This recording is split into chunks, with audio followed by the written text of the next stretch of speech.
The streets of London are flooded as people around the globe mourn Charlie Kirk. The latest estimate from the London police is 110,000 people. However, multiple news reports say that there are over 1 million people present, with some reports going as high as 3 million. Of course, many in the mainstream media stateside are already trying to delegitimize this rally, painting it as a far-right anti-immigration rally, but when you take a look at the footage that's coming from social media or any of the people live streaming, it's just filled with people chanting Charlie Kirk's name and holding many posters and signs with his picture on it. And so I think it's really clear what this is really about. This protest was organized by Tommy Robinson. Here's just one of the clips coming from the ground.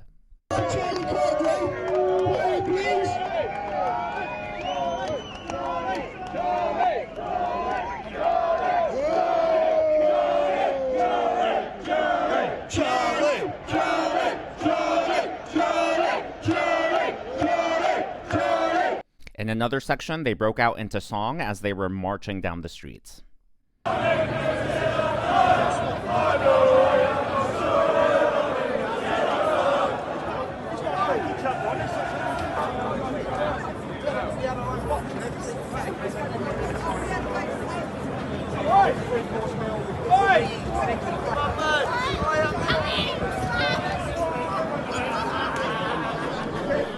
As you can see, it's just packed shoulder to shoulder as far as the eye can see, just going down for at least a mile. Now, like I said earlier, the mainstream media here stateside, they're already trying to demonize all of these people. According to NBC News, tens of thousands joined far-right rally in London where Charlie Kirk is being mourned. And then the subtext here, the Unite the Kingdom rally comes amid a surge of nationalism in the UK, the rise of a far-right party topping the polls, and the murder of American conservative activist Charlie Kirk. Now, over in India, they're also talking about this. Charlie Kirk's death sparks London's biggest far-right rally in decades. So this quite clearly is a flashpoint, not just here at home, but all around the world. In fact, Maori men, who are the indigenous peoples of New Zealand, performed the haka for Charlie Kirk. The haka is one of their ceremonial traditions, one of the most sacred traditions that they have.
Vigils are also being held all around Spain, and I would just like to point out the left and the Democrat Party, they like to say that Republicans are racist, Republicans don't like minorities, yet we saw there the Maori men, and then in Spain, large crowds are coming out all around the country. And look, I get that Spain is part of Europe, obviously, but I do think that there's a lot of question as to whether they're culturally considered white.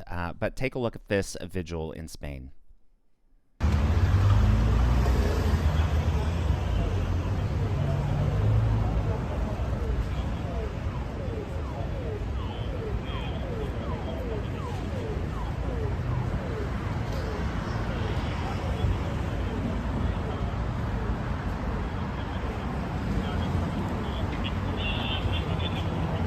When you see all of these people around the world coming out to mourn Charlie Kirk, that really tells us the impact that Charlie had wasn't just among us Americans, but really was on a global level. And I think a lot of that is because people at a core level can relate to and, are experiencing the exact same things that Charlie was talking about, that our beliefs are under attack, that freedom of speech is a right that we need to cherish and that we need to fight for. And so obviously what happened was horrific, but if there is a silver lining in all of this, I think it's that people are rising up, people are speaking up, people are making sure that this sort of violence is not condoned, but is rather condemned, and people are taking steps to make sure that this doesn't happen again, and that people are fighting back and saying, hey, we're not going to be victimized, we're not going to be marginalized, we're actually going to take a stand here, and you guys, being the left, can't bully us into silence, can't bully us into submission. And I think that's why so many people are coming out, even though they're not American. There also, quite frankly, is a religious aspect to all of this. Charlie Kirk obviously was a Christian, but before his death, there was the shooting of Annunciation Catholic Church, the Catholic school in Minnesota. And so there is this feeling, and there is a trend of Christians being attacked here at home, in Europe, and before this huge march today that's happening in London, last night there were actually prayer vigils where Christ is King. A chant broke out all across the city. Christ is King! Christ is King! Christ is King! Christ is King! Christ is King! Christ is King! Christ is King! On top of all of this, one of the largest marches is happening right now as I'm making this video. It's actually happening in South Korea, where the people are chanting, "We are Charlie Kirk."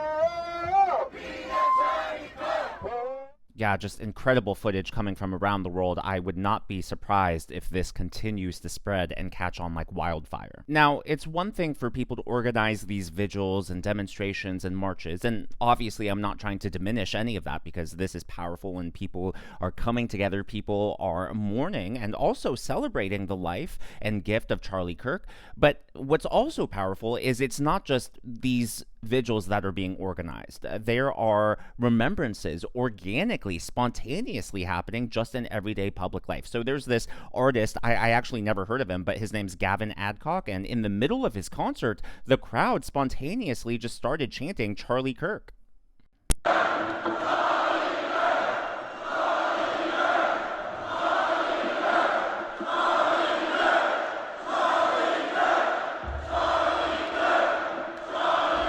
Jesus loves every single one of you in this place tonight.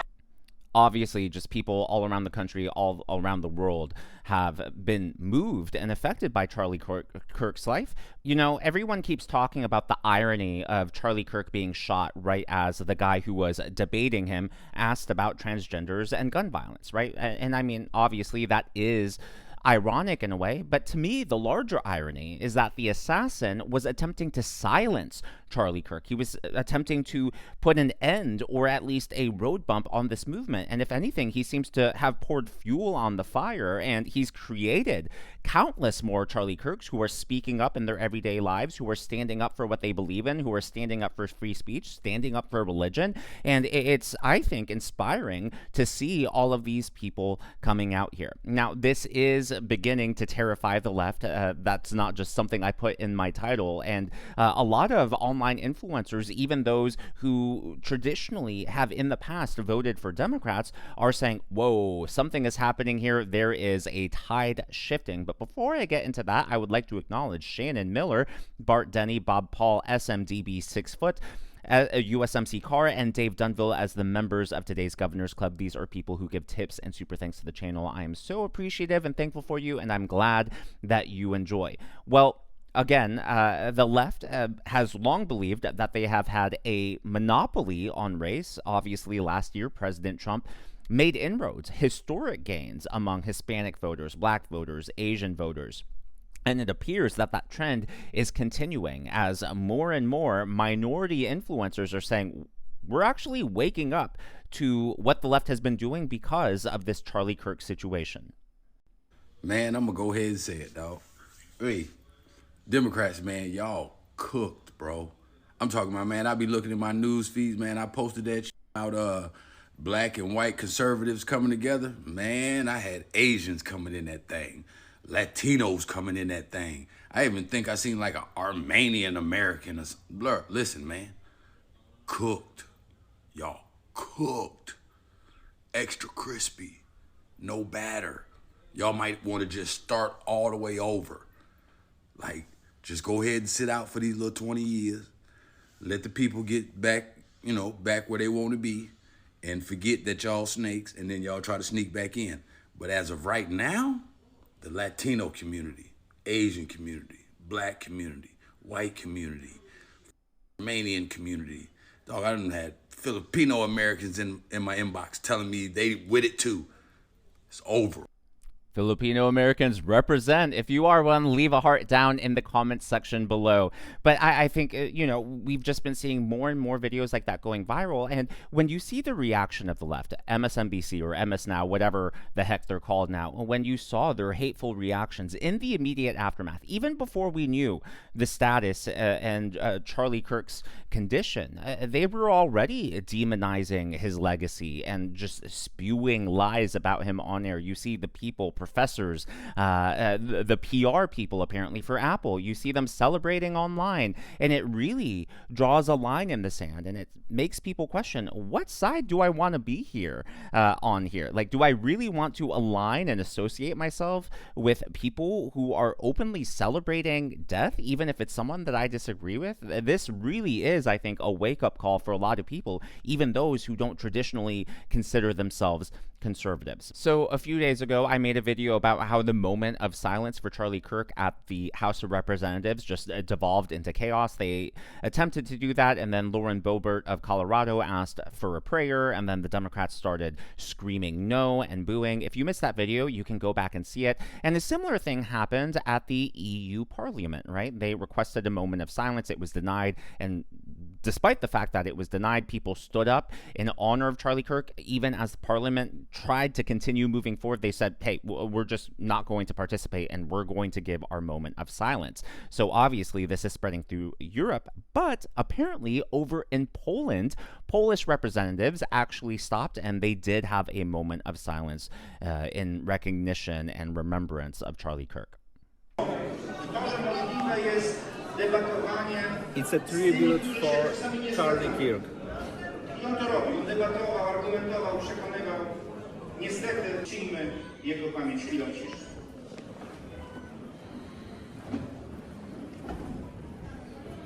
Wieczną pożegnam Panie, a światło Jego zostanie na świeci. I dopoczywał chwały wieczne. Amen.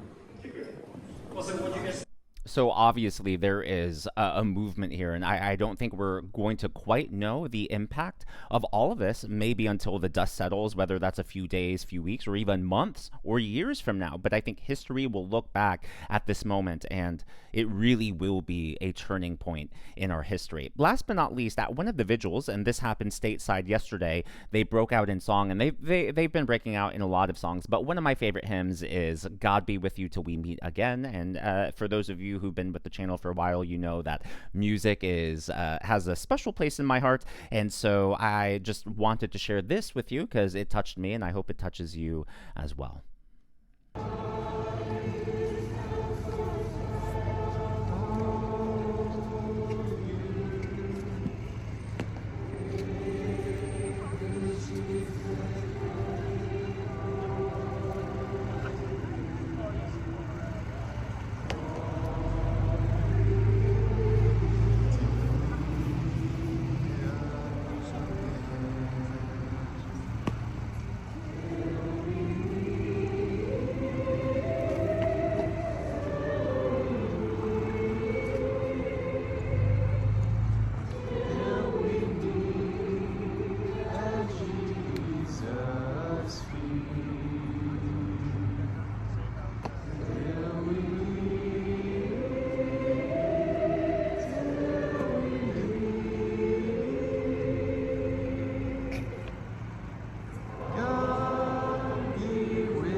just touching, touching.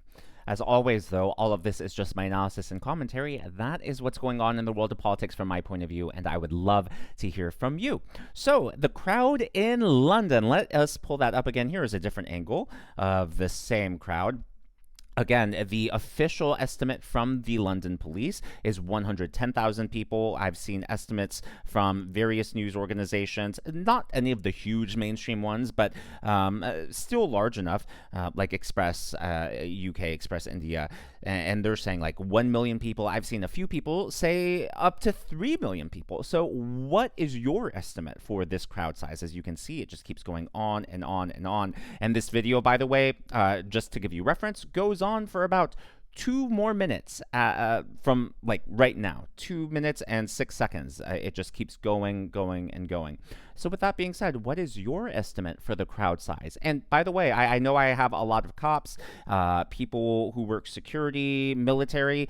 If you have any crowd experience as far as estimating, be sure to note that in your comments. So people like myself or other people who are reading the comments can say, hey, okay, this person has experience and here's their perspective on the crowd size. Let us know your thoughts down in the comments below. If you haven't already, please be sure to leave me a thumbs up. I know it's a simple thing to ask for, but it really does help me reach more viewers like you in the algorithm. Be sure to smash that subscribe button and to check out one of these videos.